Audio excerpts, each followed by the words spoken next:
मुझे अपना स्तन पिलाने का मतलब है कि माँ का किरदार निभाया। जिसने मेरे लिए माँ का किरदार निभाया उसे माँ यशोदा वाली ही गति में दूंगा। इसलिए भगवान ने पूतना का बोलो उद्धार किया है, कल्याण किया। अरे एक जन्म नहीं, हजारों जन्मों के यदि पाप हो तो भी नष्ट है साहब। उन्हें अथॉरिटी है, उन्हें ये हक है, अधिकार है कि कवा दयालु शरणां व्रजे। जिसने पूतना का भी उद्धार कर दिया, ऐसे भगवान की शरण में कौन आना नहीं चाहेगा मेरे प्यारे।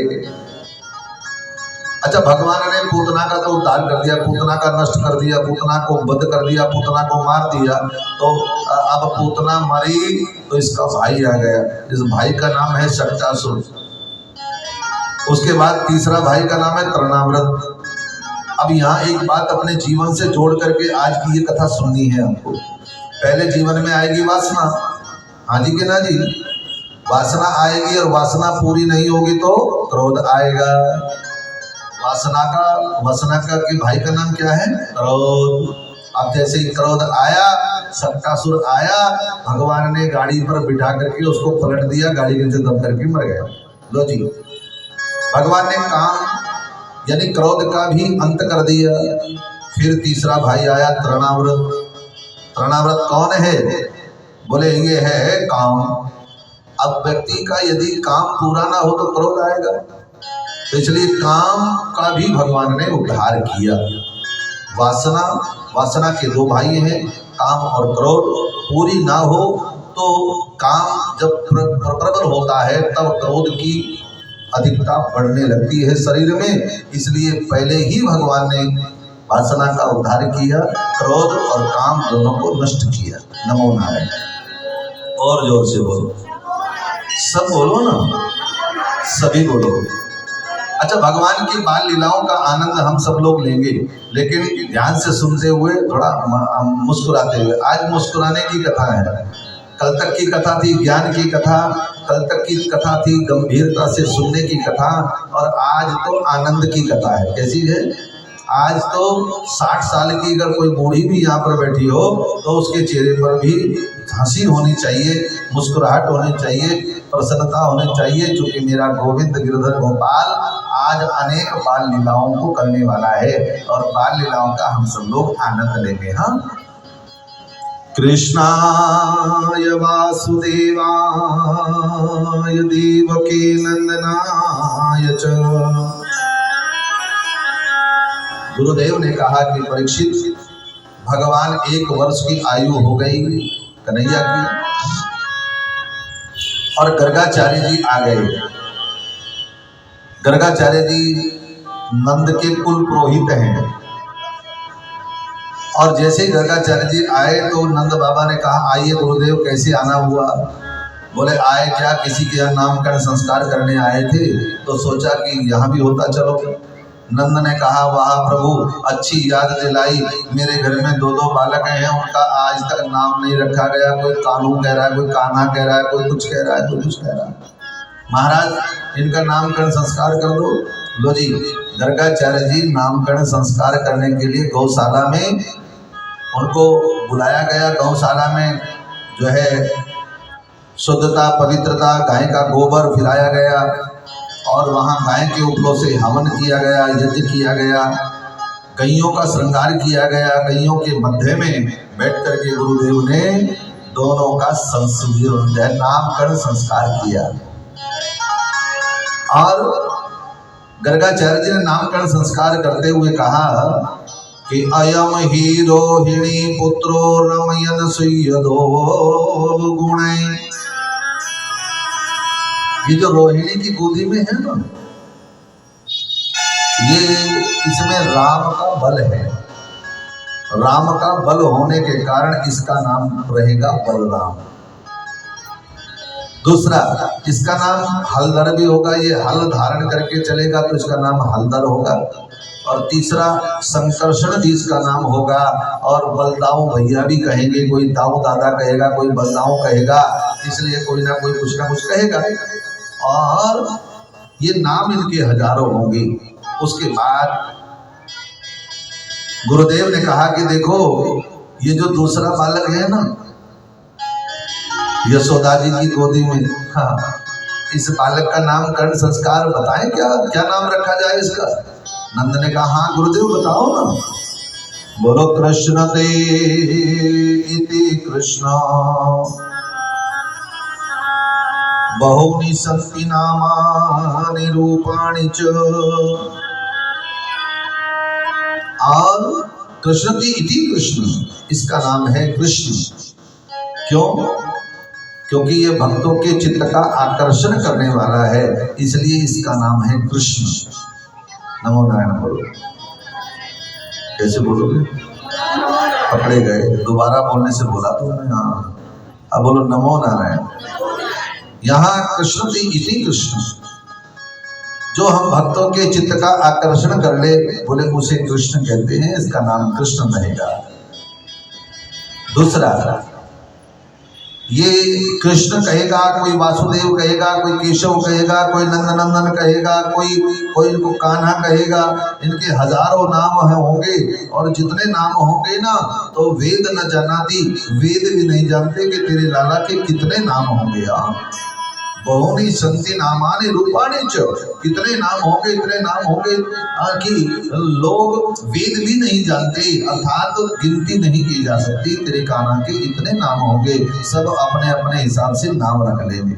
कभी किसी के केस की रक्षा की द्रौपदी की, तो द्रौपदी ने नाम रख दिया केशव। इंद्र ने सुरभि से उनको अभिषेक किया, तो इंद्र ने उनको नाम दे दिया गोविंद। तो यहाँ किसी ने माखन चोर, किसी ने अपने अपने भाव से हजारों नाम भगवान के रखे जाएंगे। इसलिए नारायण समो गुणे। पर इसमें एक बात है, ये नारायण समो गुणे, नारायण के समान इसमें सद्गुण होंगे। और इनकी सी कुंडली निकाली गई, कुंडली देखी गई, कुंडली में देख करके सप्तम भाव का राहु है, ऐसा देख करके गुरुदेव थोड़ी देर सोचने लगे। नंद बाबा ने कहा क्या सोच रहे हैं गुरुदेव?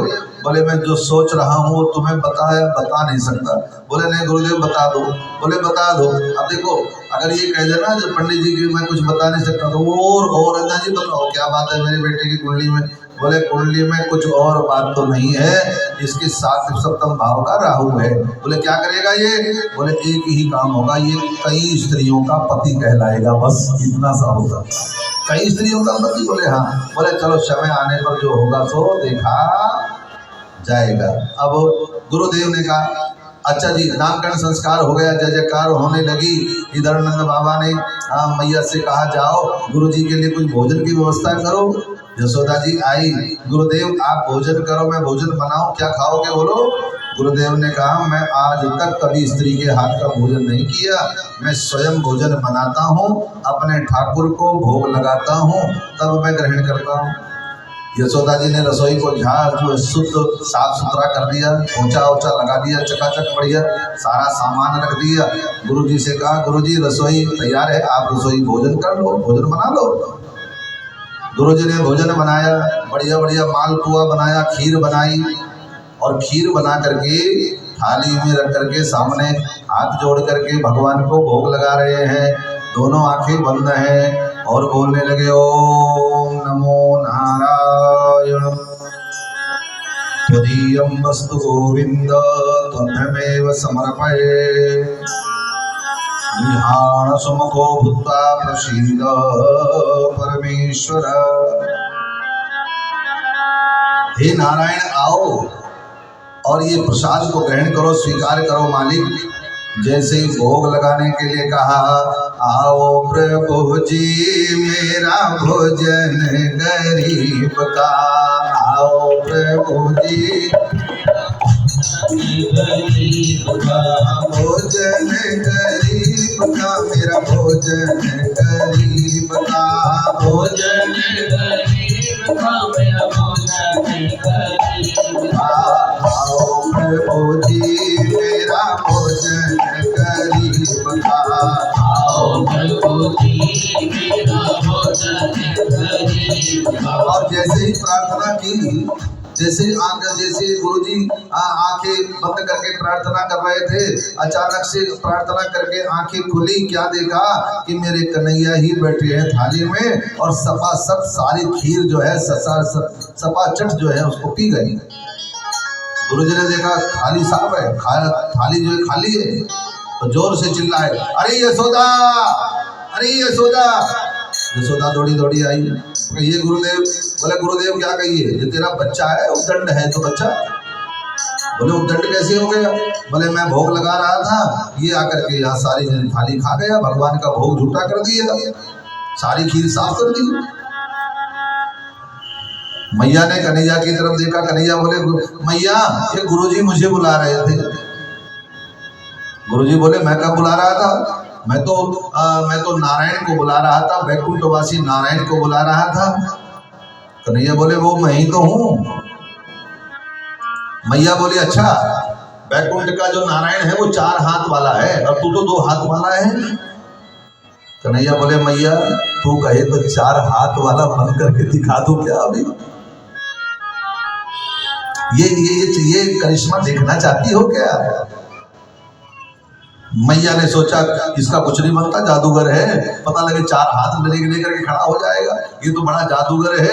इसलिए गुरुजी से क्षमा मांगे, गुरुजी क्षमा करो, ऐसा करो दोबारा चूल्हा चौका कर लो आप, मैं व्यवस्था कर देती हूँ, आप भोजन बना लो जी। और मैया को कन्हैया को लेकर के आंगन में चली गई। वो क्या है, मोर है, वो क्या है, चंदा मामा है, इस प्रकार से उसको बहला फुसला करके आंगन में बैठी गई। और इधर गुरुजी की रसोई दोबारा तैयार हो गई। तैयार करके गुरुजी ने रसोई को जैसे भोजन बनाया और थाली रखी, उसमें तुलसी पत्र डाला और शंख बजाया। जैसे ही शंख बजता है ना मंदिर में, आप लोग भी करते होंगे, हाथ जोड़ के आंख बंद करके जय हो प्रणाम करते हो प्रभु को। अब जैसे ही गुरुजी ने शंख बजाया, मैया ने कन्हैया को एक तरफ छोड़ करके आंख बंद करके हाथ जोड़ने लगी। तब तक मेरे कन्हैया वहां से दौड़ पड़े कि गुरुजी मुझे बुला रहे हैं। गुरुजी ने आवाज लगाई, कस्तूरी तिलकम ललाट पटले वक्षस्थले कौस्तुभम नासाग्रे वरमौक्तिकं करतले वेणुकरे कंकणम सर्वांगे हरिचंदनम सुललितम कंठे च मुक्तावली गोपास्ते परिवेष्टितो विजयते गोपाल चूड़ामणि। गुरुजी के नेत्र बंद हैं, हाथ जोड़ करके भगवान से कह रहे हैं वैकुंठनाथ इस भोजन को स्वीकार करो, ग्रहण करो। तब तक गुरुजी आंखें बंद करके बैठे हैं, कह रहे हैं। तब तक जो है हमारे कन्हैया वहां आए और सारा भोजन सपाचट कर दिया। सारा भोजन सपाचट हो गया। अब जैसे ही अचानक से नेत्र खुले गुरुजी के, तो गुरुजी ने देखा तो चिल्लाने लगे, अरे यशोदा। इतना ही कह पाए थे। कन्हैया ने सोचा इस बेचारे भोले ब्राह्मण को बताना जरूरी है कि मैं वही हूं जिसे तू बुला रहा है, मैं वही हूं जिसे तू बुला रहा है। ऐसा सोच करके कन्हैया ने गुरुजी का भ्रम दूर करने के लिए देखते ही देखते अपना चतुर्भुज रूप धारण करके गुरुजी के सामने खड़े हो गए। शंख चक्र गदा पद्म धारण करके सामने खड़े हैं और गुरुजी देख करके बहुत चमका रह गए। आंखें खुली की खुली रह गई, आंखों की पुतलियां हिल नहीं रही थी और देखते देखते निहारते निहारते हाथ जोड़ते हुए कहा, हे मालिक मैं कैसे भ्रम में जी रहा था। अरे जिसे मैं युगों जितने सारी उम्र हो गए जिसको बुलाते बुलाते आज वो मेरे सामने खड़ा है। मैं समझता था तू नंद का लाला है, पर मैं समझ गया तू संसार का मालिक लीला करने के लिए धरती पर आया है। मैं तुझे प्रणाम करता हूँ, मैं तुझे कोटि कोटि नमन करता हूँ। इधर वार्तालाप हो ही रही थी, दौड़ती हुई मैया आ रही थी, तो कन्हैया ने सोचा कि कहीं ऐसा ना हो कि गुरुजी सारा भंडा फोड़ दे, अपनी माया का प्रभाव कर दिया और अपने आप वही कान्हा के रूप में छोटे से कान्हा बन करके सामने खड़े हो गए। मैया ने कहा गुरुजी अब की बार क्या किया, इसने उद्दंडता की क्या कुछ? बोले हाँ। बोले नहीं मैया, ये तेरा कन्हैया साधारण बालक नहीं है,